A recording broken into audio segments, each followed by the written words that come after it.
ஆமாம், இந்த போலீஸ்காரனுங்க உன்னை எதுவும் கண்டுபிடிக்கலையா? ஏன்? பட்ட பகல்லையே எப்படி தடவுற? மற்றவங்க முன்னாடி இப்படியெல்லாம் எடுக்க மாட்டேன். இப்படி பார்த்து இப்படி எடுத்துருவேன். உன்னை என்னவோ நினச்சேன். ரொம்ப உஷாரான ஆள் தான். எவனோ ஒருத்தன் கொலை பண்ணிட்டு போயிட்டான். அதை யூஸ் பண்ணி உனக்கு தேவையானதை நீ வாங்கிட்ட.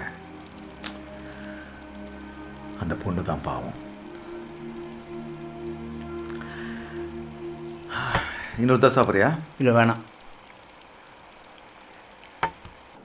சார், இந்த விட்னஸ் ரவி உங்களை பார்க்க வந்திருக்கேன். என்னவா? ஏதோ உங்கள்கிட்ட பேசணுமா? ஏங்க அவன் நாளைக்கு சரி வர சொல்லுங்கள். அவன் மட்டும் தானே வந்திருக்கேன்? ஆமாம் சார், அவன் மட்டும் தான் வந்திருக்கேன். சரி. நான் தான் அவசரப்பட்டு பேசிட்டேன்னு நினைக்கிறேன். பயமாக இருக்குது சார். எதுவும் பிரச்சனை வராதுல்ல? ஏன் வேறு யாரும் உன்னை காண்டாக்ட் பண்ணாங்களா? இல்லை.